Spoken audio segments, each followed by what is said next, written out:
Welcome students. आज फिर मैं आपके लिए एसएसटी एनआईएस 10th क्लास जिसका कोड है 213 उसका मॉडल टेस्ट पेपर लेके आई हूँ जो न्यू पैटर्न का है और ये आपकी एनआईएस की साइट से ही निकाला गया है। तो अब की बार आपको पता ही है आपका जो क्वेश्चन पेपर है सिलेबस के साथ साथ आपका क्वेश्चंस का जो पैटर्न है वो भी चेंज हो गया है। तो मैंने वीडियो के माध्यम से आपको कुछ क्वेश्चन जो हैं वो सॉल्व करा दिए हैं। काफ़ी क्वेश्चन हमारे हो गए हैं। 4 वीडियो इससे पहले मैं जो है चैनल पे डाल चुकी हूँ। अगर आपने अभी तक नहीं देखी तो आप प्लेलिस्ट में जाके उसको देख सकते हैं। स्टूडेंट्स आज हम करेंगे क्वेश्चन नंबर 29। 28 तक हमारा कंप्लीट हो चुका है, 29 आज हमारा स्टार्ट होगा। अगर आप चैनल पे पहली बार आए तो चैनल को सब्सक्राइब जरूर करना, वीडियो को लाइक करना बिल्कुल भी मत भूलना। अभी स्टार्ट करते हैं हम क्वेश्चन नंबर 29। नदी फिर fill in the blank Zanskar और लद्दाख पर्वतमाला के बीच बहती है। खालिस्तान श्रृंखला देश के सुदूर उत्तर में स्थित है। तो ये खालिस्तान आएगा। एक एक नंबर के क्वेश्चन अभी तक हो रहे थे तो आपने ये जो है पूरा कर लेना है। मैंने इसको जो है अलग से एक नोट पे किया हुआ है, आप वहां से इस क्वेश्चन को देखेंगे। देखिए स्टूडेंट, नदी जास्कर और लद्दाख पर्वतमाला के बीच श्रृंखला को सुदूर उत्तर में स्थित है। तो ये हो जाएगा सिंधु नदी और काकोरम श्रेणी। ठीक है, इसको आप अच्छे से याद कर लोगे। नदी जास्कर और सिंधु नदी में आएगा, लद्दाख पर्वतमाला के बीच यानी काकोरम श्रेणी के अंदर ये आएगा। ठीक है, तो ये क्वेश्चन हमारा हो गया। क्वेश्चन नंबर अब अगला भी देख लेते हैं। निम्नलिखित को पूरा करो। ये भी 1 नंबर का है, खालिस्तान है। यहाँ पे खालिस्तान दिया गया है।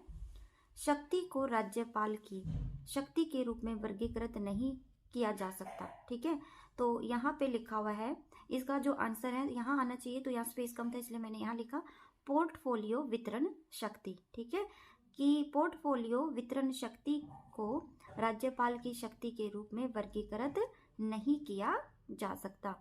नेक्स्ट क्वेश्चन देखेंगे हम। ये भी आपका क्वेश्चन नंबर 2 रहेगा, 1 नंबर का क्वेश्चन है। तो मंत्री परिषद के सदस्यों की नियुक्ति राज्यपाल द्वारा किसकी सिफारिश पर की जाती है? किसकी सिफारिश पर की जाती है? मुख्यमंत्री की सिफारिश पे। मंत्री परिषद, ठीक है, और राज्यपाल, इन दोनों की जो इसकी नियुक्ति कौन करता है? एक राज्यपाल होता है, एक मुख्यमंत्री होता है। तो इनकी नियुक्तियां मंत्री परिषद की नियुक्तियां की जाती हैं। नंबर 3 क्वेश्चन देखेंगे। संसद सदस्य यानी सांसद के चुनाव के लिए न्यूनतम आयु कितनी होनी चाहिए? 25 वर्ष। ठीक है, 25 वर्ष की आयु होनी बहुत जरूरी है सांसद के लिए। ठीक है, नेक्स्ट क्वेश्चन देख लें। Question number 31। उच्च न्यायालय के किसी अधीनस्थ न्यायालय का नाम लिखिए। ठीक है, तो उच्च न्यायालय का जो अधीनस्थ न्यायालय है उसको सैन्य न्यायालय कहा जाता है। किसके? ये इसके अंडर में आता है, उच्च न्यायालय के अंडर में सैन्य न्यायालय आता है, इसीलिए इसको सैन्य न्यायालय, इसके अधीनस्थ न्यायालय माना जाता है, यानी किसके अंदर? इसके अधीन में। नेक्स्ट क्वेश्चन देखते हैं।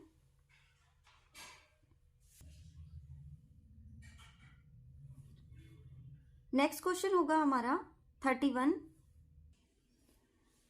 2 पार्ट देखेंगे इसका। रीट मौलिक अधिकार का भाग है। राज्य का मुख्यमंत्री वास्तविक कार्यकारी प्रमुख होता है। ठीक है, राज्य का जो वास्तविक कार्यकारी कौन होता है? मुख्यमंत्री होता है। और रीट किसका है? मौलिक अधिकार का एक भाग है। ये भी आपका खालिस्तान के अंदर ही पूछा जाएगा। ठीक है, नेक्स्ट देखते हैं क्वेश्चन नंबर 32। राज्यपाल के पद चुनाव के लिए न्यूनतम आयु क्या होनी चाहिए? ठीक है, कितनी होनी चाहिए? 35 वर्ष। और सांसद की कितनी बताई थी मैंने अभी? 25 वर्ष। और राज्यपाल के लिए 35 वर्ष कम से कम आयु होनी चाहिए। चलो आगे देखते हैं क्वेश्चन नंबर 33। ये 32 का सेकंड है, एक मैंने अभी कराया है, अभी दूसरा वाला देखेंगे। विधानसभा परिषद का पदेन सभापति कौन होता है? तो विधानसभा का कौन होता है? राज्यपाल। ठीक है, ये छोटे छोटे क्वेश्चन 1 1 नंबर के हैं, इसको बहुत अच्छे से करके जाना है आप लोगों ने। इसी का 32 का तीसरा देखेंगे। विधान परिषद के सदस्यों का कार्यकाल कितना होता है? तो इसका 6 वर्ष इनका कार्यकाल होता है। ठीक है, विधानसभा का कार्यकाल कितना होता है? 5 वर्ष इनका काल होता है। तो सदस्यों का 6 वर्ष होता है और विधानसभा परिषद का 6 वर्ष होता है और विधानसभा का 5 वर्ष। तो इसमें कंफ्यूज मत होना, परिषद 6 वर्ष और विधानसभा 5 वर्ष। नेक्स्ट क्वेश्चन देख लेते हैं, क्वेश्चन नंबर 33। राष्ट्रपति पद के चुनाव के लिए न्यूनतम आयु कितनी है? तो इसकी आयु जो है वो कितनी होनी चाहिए? 35 वर्ष। ठीक है, तो राज्यपाल के लिए भी 35 वर्ष है और राष्ट्रपति के चुनाव के लिए भी 35 वर्ष जरूरी है। 33 का था ये। और 33 का सेकंड क्वेश्चन है, अध्यक्ष की अनुपस्थिति में लोकसभा की अध्यक्षता कौन कर सकता है?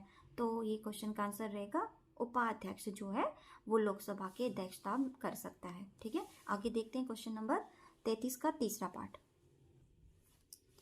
लोकसभा की अधिकतम स्वीकृति संख्या कितनी है? लोकसभा में ज्यादा से ज्यादा कितने लोग हो सकते हैं? 550, इससे ज्यादा वहां पे नहीं होने चाहिए। ठीक है, अभी क्वेश्चन नंबर 34 देखेंगे। मंत्री परिषद की नियुक्ति प्रधानमंत्री की सिफारिश द्वारा की जाती है।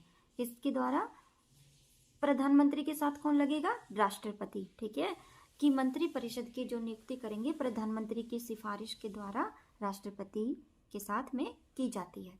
नंबर 2, धन विधेयक केवल में ही पेश किया जाता है। किस में पेश किया जाता है? धन विधेयक। आपको पता है विधेयक जो यानी कि जो बिल वगैरह होते हैं, तो धन का जो बिल होता है सबसे पहले केवल एक में ही होता है, लोकसभा। ठीक है, तो लोकसभा में ये सबसे पहले प्रस्तुत किया जाता है। नेक्स्ट देखते हैं क्वेश्चन नंबर 35। लोकतंत्र दो शब्दों से मिलकर बना है, डेमो और क्रेसी से मिलकर बना है, जिसको डेमोक्रेसी कहते हैं। ठीक है, नेक्स्ट क्वेश्चन भी देख लेते हैं। 36 है, स्थायी बंदोबस्त की कोई दो विशेषताएं लिखिए। ठीक है, तो आपने ये क्वेश्चन करा ही होगा स्थायी बंदोबस्त के बारे में। इसकी क्या दो विशेषताएं थी? पहली है, इसके द्वारा जमींदार या जमींदारों को एक निश्चित धनराशि राज्य के खजाने में जमा करनी पड़ती थी। इसमें जो जमींदार होते थे ना, उनको किसमें, जो राज्य होता था उसमें एक निश्चित धनराशि जमा करनी पड़ती थी। नंबर 2, इसमें जमींदारों को भूमि के वंशानुगत मालिक के रूप में, वंशानुगत मतलब अभी जैसे किसी के पास भूमि है तो उसको आगे आने वाली पीढ़ी यानी कि उसकी दूसरी पीढ़ी यानी अपने पुत्र को फिर अपने पोते को वो दे सकता है, तो उसको वंशानुगत कहते हैं, मालिक के रूप में जो है वो दे सकता था। ठीक है, तो पहला है कि इसका जो स्थायी बंदोबस्त की दो विशेषताएं यही रही थी कि जो सीधा जो टैक्स होता था, जो कर होता था, वो राजा को जमा कराना पड़ता था यानी राज्य को, और ये जो जमींदार थे इनकी जो भूमि होती थी वो वंशानुगत होती थी, इसके वंशानुगत मालिक होते थे। ये नहीं है कि उनसे छीन ली जाती थी, लेकिन उनके वंशानुगत मालिक होते थे। अभी हम देखेंगे क्वेश्चन नंबर 37। सत्य शोधक समाज का मुख्य उद्देश्य था।